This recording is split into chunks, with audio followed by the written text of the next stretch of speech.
अगर आप दिल्ली घूमने जाते हैं तो इंदिरा गांधी अंतर्राष्ट्रीय एयरपोर्ट के लिए फ्लाइट आपको लेनी होगी। एयरपोर्ट से निकलकर दिल्ली सरकार की बस मिलेगी जो JNURM यानी Jawaharlal Nehru national urban rural management योजना के तहत चलती है। वो बस आपको महात्मा गांधी मार्ग से होते हुए जवाहरलाल नेहरू स्टेडियम ले जाएगी, जहां आपको राजीव गांधी खेल रत्न पुरस्कृत कुछ खिलाड़ी भी देखने को मिल सकते हैं। और दिल्ली ही नहीं, देश के किसी भी शहर में कमोवेश यही स्थिति देखने को मिलती है। लेकिन अहमदाबाद के मोटेरा क्रिकेट स्टेडियम का नाम आज नरेंद्र मोदी स्टेडियम रखने से जसप्रीत बुमराह की बॉलिंग की स्पीड कम हो जाती है। काल करे सो आज करे सो अब, पल में परलय होएगी, वीडियो लाइक करेगा कब। हेलो एंड नमस्कार मित्रों, देश के किसी भी बड़े शहर को देख लीजिए, एक गांधीनगर, नेहरू विहार, इंदिरा कॉलोनी या राजीव विहार देखने को जरूर मिलेगा। और दिल्ली तो क्योंकि राजधानी है तो यहाँ तो सोनिया विहार भी बन चुका है। झूठ नहीं बोल रहा, आप गूगल करके देख लो।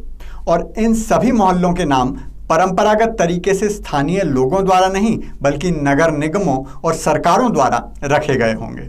2013 में डाली गई एक RTI के अनुसार देश में 450 योजनाएं, संस्थान और परियोजनाओं के नाम गांधी अंकल और चचा नेहरू के परिवार के नाम पर हैं। खेल की 28 प्रतियोगिताएं, 19 स्टेडियम और 51 पुरस्कार इसी परिवार के 3 सदस्यों के नाम हैं। लेकिन गुजरात के अहमदाबाद में मोटेरा क्रिकेट स्टेडियम का नाम अगर नरेंद्र मोदी स्टेडियम रख दिया जाता है तो अंध विरोधियों का चूड़ी तोड़ो कार्यक्रम शुरू हो जाता है। सबसे पहले तो मैं ये स्पष्ट कर दूं कि जिस भी किसी व्यक्ति ने ये आइडिया दिया है और जिसने भी इसके लिए मंजूरी दी है, वो दोनों ही निरे मूर्ख हैं। मोदी सरकार की इसी बात के लिए प्रशंसा की जाती थी कि वो व्यक्तिगत नाम की राजनीति नहीं करते, हर योजना के नाम पर नेताओं का नाम नहीं घुसाते, सरकारी पुरस्कार नाम पर नहीं काम पर देते हैं। एक स्टेडियम का नाम वर्तमान प्रधानमंत्री के नाम पर रखना कहीं से भी समझदारी का प्रतीक नहीं है। लेकिन चमचे जिस तरह से इस पर हाय तौबा मचा रहे हैं, उनका तो वही इलाज होना चाहिए जो यूपी के बागपत में चाट वालों का हुआ था। सबसे पहले तो आपको ये बता दें कि नरेंद्र मोदी स्टेडियम और राजीव गांधी एयरपोर्ट, बस अड्डा, स्टेडियम, गली मोहल्ला, शहर, स्कूल, कॉलेज, यूनिवर्सिटी और ट्यूशन सेंटर में क्या अंतर है। दिल्ली में बना हुआ जवाहरलाल नेहरू स्टेडियम भारतीय खेल प्राधिकरण, हिंदी में बोले तो स्पोर्ट्स अथॉरिटी ऑफ इंडिया के अधिकार क्षेत्र में आता है। दिल्ली का इंदिरा गांधी स्टेडियम भारत सरकार की संपत्ति है। बेलापुर, हैदराबाद, औरंगाबाद, रोहतक, देहरादून और मिजोरम की राजधानी आइजवाल में बने हुए राजीव गांधी स्टेडियम सभी सरकार ने बनाए हैं, सरकार की संपत्ति हैं। लेकिन मोटेरा क्रिकेट स्टेडियम को बनवाया है गुजरात क्रिकेट एसोसिएशन ने। ये एक प्राइवेट संस्था है जो BCCI के अंतर्गत आती है, जो कि खुद एक प्राइवेट संस्था है। इस पर न सरकार का कोई अधिकार है, न जमीन सरकार की है, न पैसा सरकार का लगा है। अब कोई संस्था अपनी निजी संपत्ति का नाम कुछ भी रखे, सरकार को, जनता को, किसी को भी क्या मतलब। इसकी राजीव गांधी फलाना ठिकाना योजना से तुलना करना इसलिए भी गलत है क्योंकि आप देखिए, किसी भी प्राइवेट स्कूल का नाम राजीव गांधी नहीं मिलेगा, सब सरकारी का ही मिलेगा।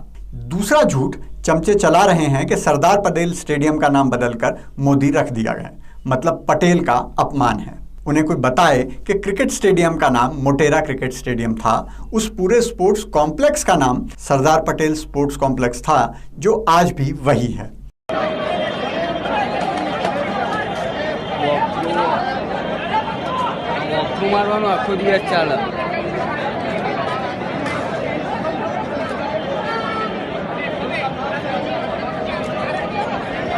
आप इस चित्र से अंदाजा लगाइए क्या बदला है। लेकिन ये बात वो चमचे कहां समझेंगे जिनके चचा नेहरू ने 1955 में खुद प्रधानमंत्री रहते हुए अपने आप को ही भारत रत्न का पुरस्कार दे दिया था। ये पुरस्कार प्रधानमंत्री की अनुमति के बाद ही दिए जाते हैं। हालांकि इज्जत बचाने के लिए चमचों ने विकिपीडिया पर लिख रखा है कि नियमों के विरुद्ध जाते हुए राष्ट्रपति राजेंद्र प्रसाद ने चचा से पूछे बिना ही चुपके से उन्हें भारत रत्न दे दिया। अरे वाह! और चचा ने भी चुपके से ही खुद को बताए बिना ही ये पुरस्कार ले भी लिया। धन्य हो भाई। और यही कमाल उनकी सुपुत्री इंदिरा गांधी ने भी करके दिखाया 1971 में। खुद के प्रधानमंत्री रहते हुए ही खुद को भारत रत्न दे दिया। खुद से ही खुद को देश का सबसे बड़ा पुरस्कार देने से तो कहीं बेहतर है किसी स्टेडियम या एक स्टैंड का नाम अपने नाम पर रखा जाए। सचिन तेंदुलकर, राहुल द्रविड़, अनिल कुंबले और वीवीएस लक्ष्मण जैसे खिलाड़ियों के नाम पर स्टेडियम के स्टैंड उनके खेलते हुए ही रखे जा चुके हैं। देश ही नहीं, दुनिया का सबसे बड़ा क्रिकेट स्टेडियम ये भारत में बनाया गया है, वो भी ऐसा कि देखते ही बनता है। 10 साल पहले जब मैं इंग्लैंड में रहता था तो मैनचेस्टर में काम करता था। दुनिया भर के लोग मैनचेस्टर यूनाइटेड का फुटबॉल स्टेडियम देखने आते थे। जितनी हमारे यहाँ एक मैच की टिकट होती है उससे ज़्यादा खाली स्टेडियम को देखने की टिकट होती थी। खाली स्टेडियम में भी रोज देखने वालों की लाइन लगती थी। और यकीन मानिए ये स्टेडियम मैनचेस्टर यूनाइटेड के स्टेडियम से भी सुंदर बना है। और हाँ, पवेलियन के नाम रिलायंस छोर और अदानी छोर रखे गए हैं क्योंकि वो इसके लिए पैसा खर्च करने की औकात रखते हैं। आप पैसा दो, आपके नाम पर रख देंगे।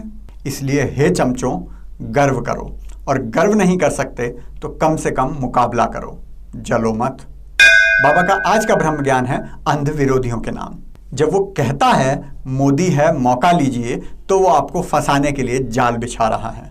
आप उसमें फंसे तो फिर गए। वो आपदा को अवसर में बदलना जानता है और उसका अवसर ही आपके लिए आपदा है। यकीन नहीं आता तो दीदी से ही पूछ लीजिए। 1000 panchayats are not even a single banking sector is there. No bank is available in this country nowadays also. Then we offer 1 rupees rent to a banking sector. Please open some banking sector. Then 171, at least we tried for these 2 years. 171 out of this 1000 which is left out. But I will request the government of India that please see that every bank should be, every village means panchayat. I am not talking about the village. Village is more and more. At least the panchayat, one gram panchayat must be covered with our banking facility. आदरणीय मुख्यमंत्री जी अपने भाषण में उल्लेख कर रही थी कि गांवों में बैंक भी नहीं है। 60 साल का हिसाब है ये।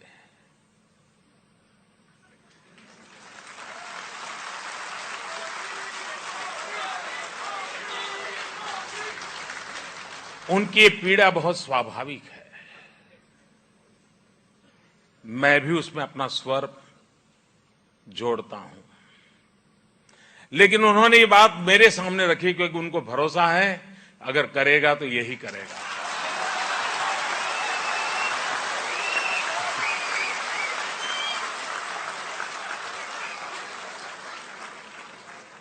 अगर आप भी राहुल गांधी वीडियो गेम प्रतियोगिता में भाग लेना चाहते हैं तो कृपया लाइक, शेयर, कमेंट और सब्सक्राइब जरूर करें, क्योंकि खुशियां बांटने से बढ़ती हैं।